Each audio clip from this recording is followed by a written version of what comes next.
ესპანეთის საზღვარზე მწვავე მიგრაციული კრიზისია. ბოლო 24 საათში მაროკოდან ესპანეთის ანკლავ სეუტაში დაახლოებით 49,000 მიგრანტი შეიჭრა. გავრცელებული ინფორმაციით წყალში 20-მდე ადამიანის ცხედარია ნაპოვნი.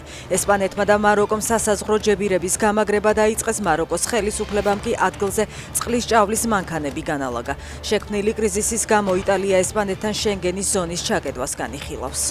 დიუშენის კუნთოვანი დისტროფიის მედიკამენტ ჯივინოსტატ სახელმწიფო იტალიური კომპანიისგან შეიძენს. სარჯველაძის განცხადებით, კომპანია იტალ ფარმაკოსთან მოლაპარაკებები წარმატებით დასრულდა.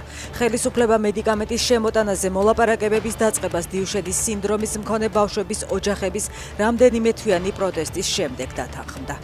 საინტერესო ინიციატივა და ვიმსჯელებთ, ასე გამოეხმაურა კალაძე სიწმინდეებისა და ტრადიციების დაცვის მოტივით კანონმდებლობის გამკაცრების მოთხოვნას. კალაძის აზრით, სარწმუნოებას ეკლესიასა და წარმატებულ ადამიანებს უცხოეთიდან დაფინანსებული პირები ებრძვიან. ღირებულებების მცველი კიდევ ერთი გაერთიანება გუშინ დაფუძნდა. საქსტატის განცხადებით, ივნისში საქართველოს ეკონომიკა 8,6%-ით გაიზარდა. ამავე ცნობით, ეკონომიკური ზრდის მიმართულებით მნიშვნელოვანი წვლილი შეიტანა დამამუშავებელი მრეწველობის, ტრანსპორტისა და დასაწყობების, მშენებლობის, ინფორმაციისა და კომუნიკაციის, საფინანსო და სადაზღვევო დარგებმა.